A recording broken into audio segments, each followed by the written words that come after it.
The MLB trade deadline is a little less than 2 weeks away.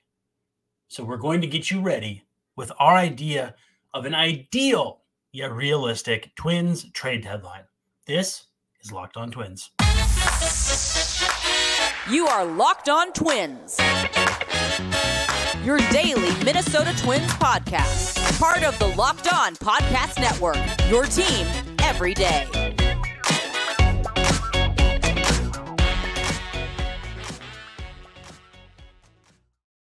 Again, and welcome back to Locked On Twins. I'm your host, Brandon Warner. You can find me on Twitter, though I probably wouldn't, at Brandon_WARNE. Thanks for making Locked On Twins your first listen every day. We're free and available wherever you get your podcasts, as well as on YouTube. And of course, we're part of the Locked On Podcast Network, your team every day. As a reminder, please feel free to hang out in the comment section, whether it's YouTube or wherever else you can find a comment section. Give us a review on whatever podcast platform you're listening on. But we'd love to hang out and hear from you and figure out a way to make this the best show and the number one show for you on the Twins front. Now, finally, don't forget to send questions if you'd like. Send them to the DMs at Brandon_Warren at Locked On Twins, or just send them as a mention. Either way, love to answer them. And don't forget to check out the Locked On Twins post-game minute as soon as possible after each and every Twins game. It's the best part to me is the end, where I give you a stat that you will not hear anywhere else. Twins open a series with the White Sox over the weekend, Friday at Target Field, 7:10 p.m. Joe Ryan against Lance Lynn. Catch every pitch of the Twins' hometown broadcast with SiriusXM on the SXM app. Just search Twins. And today we are talking about the impending trade deadline. We've already seen some movement, some motion. Shintaro Fujinami traded from the A's over to the Orioles. And we have already seen Matt Vierling traded from the Tigers to the Marlins. So I would expect to see this kind of thing ramp up here in the near future. Also, Genesis Cabrera, reliever for the Cardinals, traded over to the Blue Jays after getting DFA'd. So first of all, we are going to look at the first thing that we want to see the Twins get help with, and it is, as you can see on your screen, relief help. Now, the biggest thing here is the impending health of Brock Stewart and Caleb Thielbar, because the Twins are pretty well set with Joan Duran and Griffin Jax. They certainly have no idea if they can trust Jorge Lopez, and right now they can't. They don't know what they're going to get when Caleb Thielbar is going to come back or when he'll come back. Brock Stewart, all the same. So in my opinion, the Twins should aim for a top end or a high end reliever. And then also, kind of swing things around and look at a lower end reliever as well. I don't think the price to acquire some of these guys will be all that high. Now, if you go really, really high end, and I think the highest end reliever that I could see moving would be David Bednar of the Pirates. Pirates have fallen more or less out of the race in the NL Central. Bednar has a 1.18 ERA, striking out more than a batter per inning, all-star, and he will be a free agent after 2026. So no rush for the Pirates to trade him, but if the deal is there, it's worth a look. If the Twins can't do something like that, I would really be okay with Scott Barlow, who's having a down season with the Royals, but I believe in the skill set. I believe in the stuff. Honestly, I would like Carlos Hernandez, but at his age, at 26, and with multiple years of control, I'm not sure that's on the table, but I like the skill set there. For Scott Barlow, I think you could maybe get it done with something like Gilberto Celestino and Matt Cantorino. I also like David Robertson from the Mets, Adam Ottavino, Brooks Raley. The Mets have quite a few different guys who could help you out of the bullpen, and to me, don't appear to be likely to make the postseason just based on where they are right now. Roster Resource and Fangraphs have them at 14.7% to make the playoffs with no chance of winning the division, which, of course, is the case when you're 17.5 back at this point of the season. But if the Mets decided to flip anybody, I would be looking for the top three of their bullpen Roster Resource has that top three as Robertson, Ottavino, and Rayleigh. Rayleigh briefly was a Twin during the 2014 offseason, claimed off waivers from, if I'm not mistaken, the Cubs. So he has turned into a very solid reliever here. He's 35, throws from the left side. Also, too, the left side is going to be something to watch just because with or without Thielbar is a big deal. How much can the Twins trust Giovanni Moran right now? Right now, they're being forced to a lot because of the issues in the bullpen, both with health and ineffectiveness. But if the Twins decide to go that route, I could see Rayleigh being an option. Jordan Hicks is another option, throws the crap out of the ball. Juan Duran has thrown 10 of the 11 fastest pitches in MLB this year, and Hicks has the one exception. So if the Twins wanted to go get some heat there, that could be an option. It sounds as though the Cardinals are going to be selling. Also, too, Hicks is a free agent at the end of the season, so not a lot of incentive for the Cardinals to hold on to him. So even though he's not particularly old, it might be worth a look. If you can't get at that level with the Cardinals, I also wouldn't mind Giovanni Gallegos, who has he's 33, so he's not exact, or he's in his age 31 season. Sorry, I was thinking of somebody else. Gallegos has a 4.05 ERA, striking out about a batter per inning, but giving up homers, which again, those can kind of come and go. But I also like Chris Stratton out of that bullpen, 32 years old. They get a number of guys in their 30s. Stratton has really limited homers, 3 homers and 49 2/3, so about a homer every 10 innings. Actually about a homer every 11 or so innings. So I mean, any number of those guys could make sense as far as maybe the more obvious fits for better pitchers. But on the lower end too, there is quite a few guys. Amir Garrett just recently dumped from the Royals. He's now a free agent. A lefty who throws that hard, I mean, I'd give him a look on a minor league deal, but wouldn't really affect the calculus here. Just, a recent move that I'd want to dig into. Michael Fulmer has been much, much better than his numbers show, especially since late May. A couple of lefties from Colorado. I like Brent Suter, and then Minnesota native Brett Hand. I might give Trevor May a look from Oakland if it's not going to cost anything, which it wouldn't. Then there's a trio of guys from the White Sox. I like Keenan Middleton, Joe Kelly, Reynaldo Lopez. Again, these are the lower end guys. So if you can get a high end guy and a lower end guy, that makes your bullpen that much deeper. I also like Chasen Shreve from Detroit. A lot's going to depend there too, again, on Thielbar's health, because Shreve has been solid, but is not exactly a huge difference maker. But again, gives you that depth from the left side from a veteran pitcher. And then I really, really want to see if Hunter Harvey could be available from the Washington Nationals. The Nationals are tricky just because, yes, of course, they're not any good, but, we don't know if they'll trade any guys who are in that pre-ARB or early club control era of their careers. Harvey on the IL right now, but 28, having a phenomenal season. So we'll see if there's an option there. But Kyle Finnegan, also 31, or in his age 31 season, good numbers as their de facto closer. He's kind of been mixing and matching with Hunter Harvey. Harvey would cost quite a bit, but I would be okay with him, assuming his health, as the top-end acquisition. But with that said, yeah, I think the Twins need 2 relievers. It might be difficult to add that to the 40-man roster, but as we're seeing with some of these moves that I'm talking about, I think you could flip Gilberto Celestino in a trade, Matt Cantorino. If you really wanted to get wild, you could do like a Josh Winder. The 40-man crunch right now is fairly real. So, if the Twins want a deal from the back end of the 40 for guys who they may still have potential, Celestino could end up being another Lamont Wade Jr., and Twins fans would lament it. But right now, there's just not a real great fit for him on this big league roster. He's having a nice run of time at St. Paul. So I think you could make something happen there. And then, so for the top guys, for me, realistically, Scott Barlow makes the most sense. The Royals are going nowhere.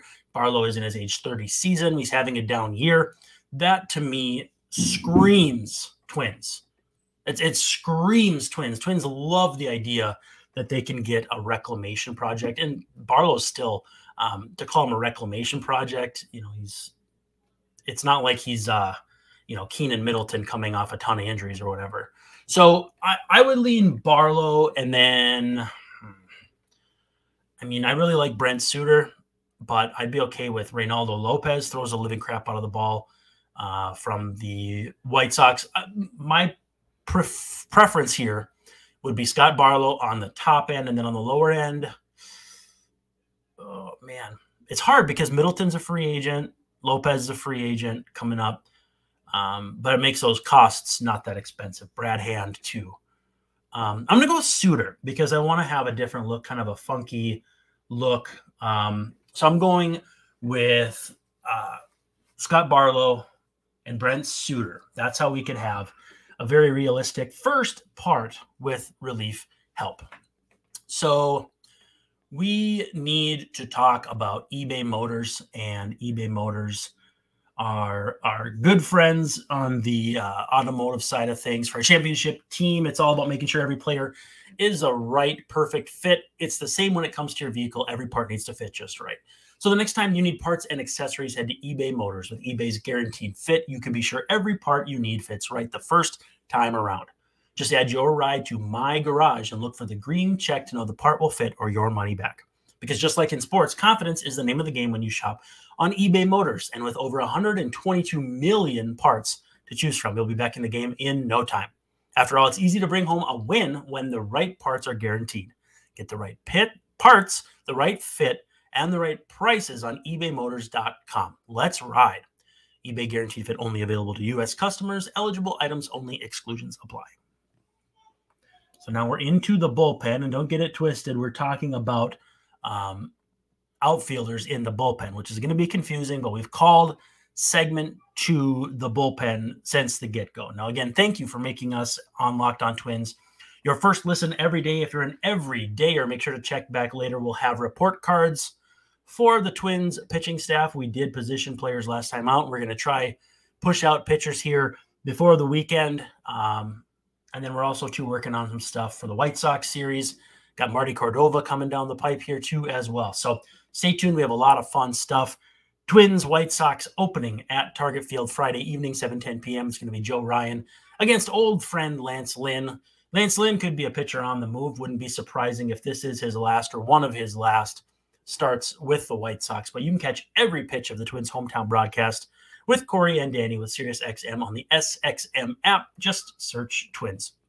So I take it back. I did not mean outfielders necessarily. The Twins have a need for, and we'll drop it up on the screen here too if you're watching on YouTube, a lefty masher. So Twins 29th in MLB with an 86 weighted runs created plus against lefties. The only team worse is the Rockies, and the Rockies are a mess. So the Twins need, it's probably going to be a right-handed hitter, but someone who hits lefties really well. Like, I don't know if it's got to be an outfielder. I don't know if it could be an infielder, DH. Twins have a lot of things to sort out at the deadline. They have to figure out what Byron Buxton's future is at DH, because even if you move him to the outfield and put Edouard Julien at DH, which would be a good move, you still probably want someone to platoon with Julien to face lefties. In that case, to me, Andrew McCutchen is a really great fit. McCutchen has fared well against lefties. He's having a resurgence with the Pirates, his old team. And so the thing that I would wonder about is, does he want to leave Pittsburgh? He signed with Pittsburgh over teams like the Twins to go back home, kind of like a Torrey Hunter 2015 Twins kind of thing. Granted, the 2015 Twins ended up being fairly decent. I know the Royals were interested. Royals had a better season than the Twins that year, but I digress. So if McCutchen is willing to leave, he could be interesting as a platoon outfielder, more likely DH. He's only played a few games in the outfield, I think 7 or 8. So maybe not a huge option in the outfield, but he can hit lefties. He can give you some help there. And the vibes would be off the charts. If you go back and look at a picture of him, there's him in a Phillies throwback with the top couple buttons unbuttoned on his jersey, and the vibes are immaculate, absolutely immaculate. Now, if the Twins wanted to aim higher, Lane Thomas from the Nationals is a name that I've heard a lot of people talk about. He's got a 1,029 OPS against left-handed pitchers this year. So that is second highest among batters in all of MLB who faced at least 100 lefties this year. Now, the problem with Thomas, age 27 season, still has plenty of years of club control. He's been the second most valuable player by BWAR, Baseball Reference WAR, for the Nationals this year behind Heimer Candelario, who is another option here.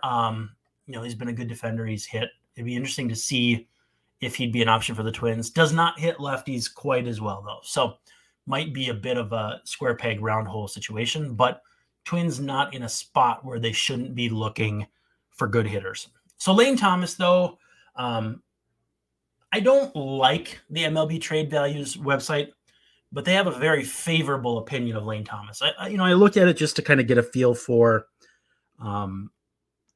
just how much that website likes him. And it's, I think they had him at like 20 points or whatever. So that would be a significant acquisition cost. It would be a prospect that most Twins fans would not be comfortable moving. Now, with that said, the Nationals do have an outfielder that might be a little more attainable named Stone Garrett. Garrett, also in his age 27 season, won't turn 28 until November, but made his big league debut a little bit less than a year ago with the Diamondbacks. Showed some good pop in that limited stretch. He has a 120 OPS plus for his career in 90 games, but right-handed swinger, big, strapping guy at 6'4" and almost 225 pounds. And he, too, has crushed lefties so far this season for the Nationals with an 847 OPS, 272 batting average, 337 on base, 511 slugging. So if you could, wiggle him free from the Nationals, that could be a good fit.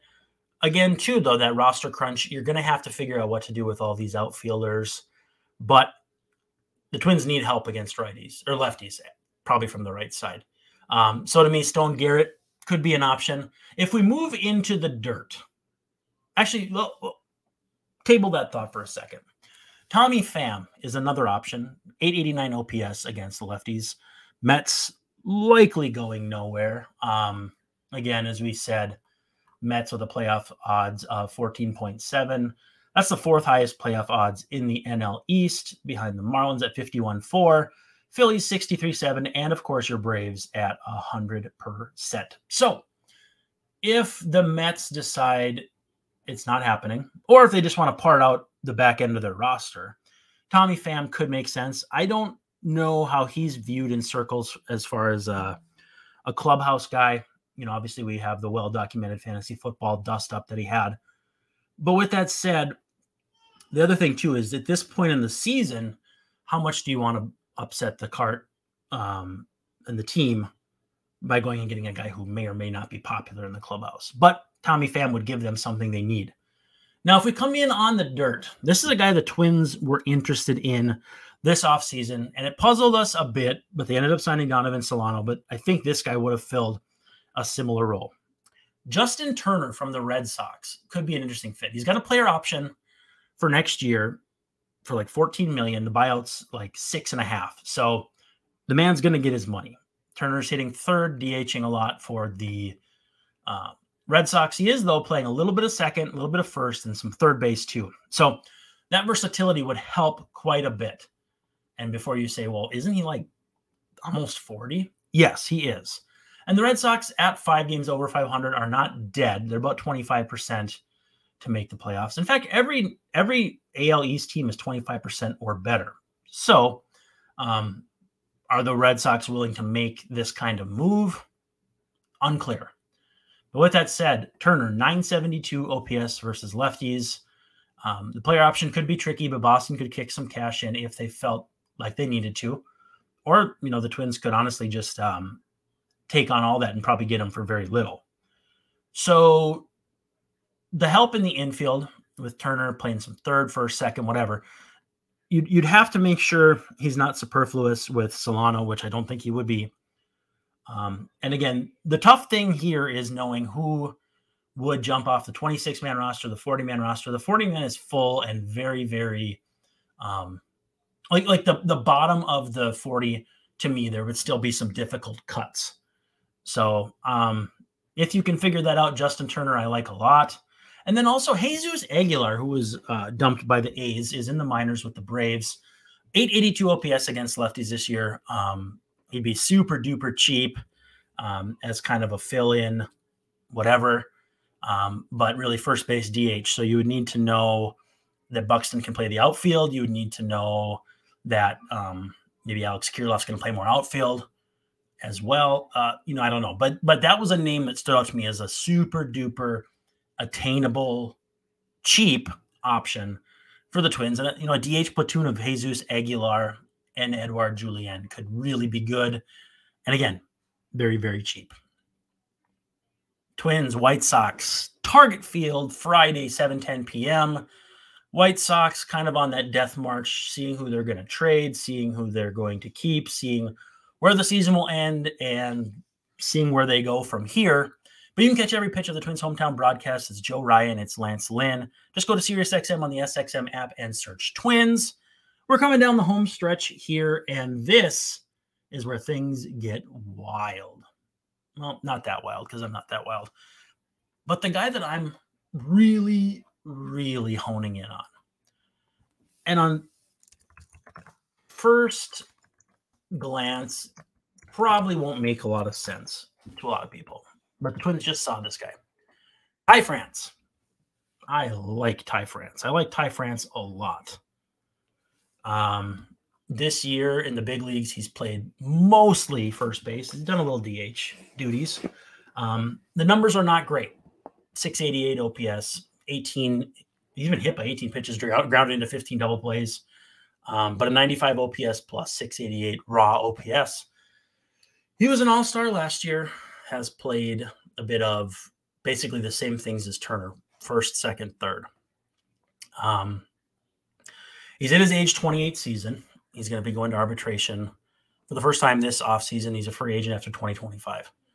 So you ask yourself, why? He turned 29 about a week ago.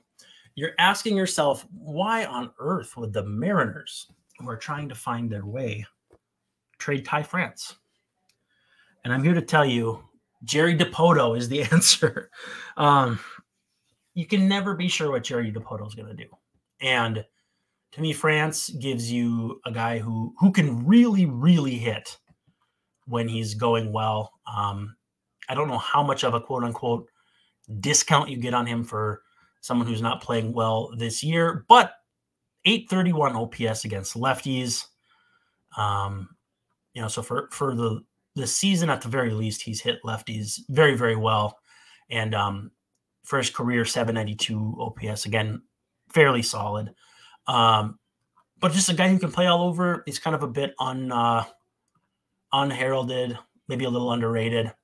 Kind of gives me like a championship team vibe of like Johnny Gomes or I'm trying to think of the right-handed Steve Pearce. A guy who can do a little bit of everything for you.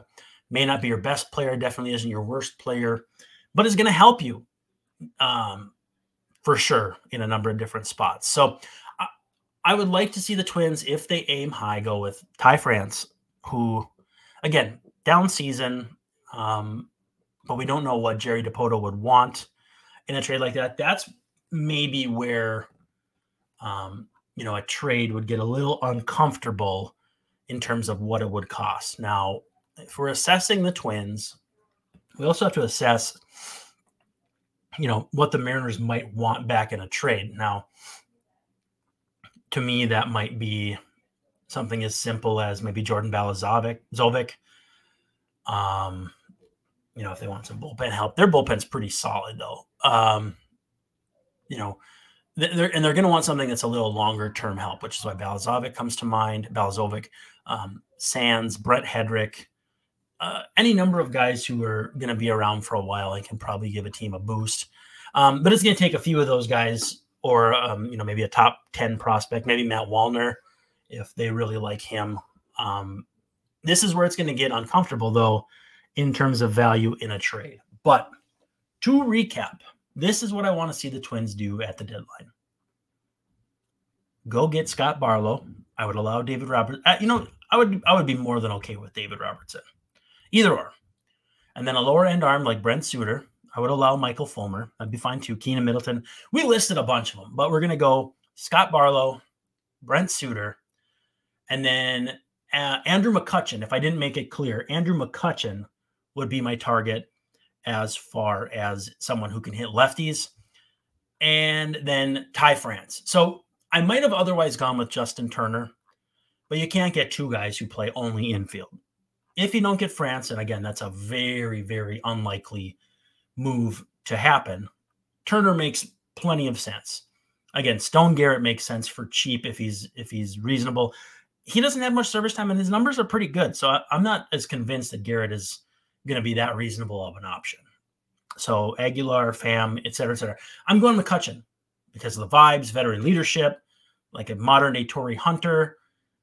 So he's going with the two relievers, and then take a stab at Ty France. I really like Ty France. Again, I feel like I'm Jim Carrey when he drinks Red Bull. Red Bull.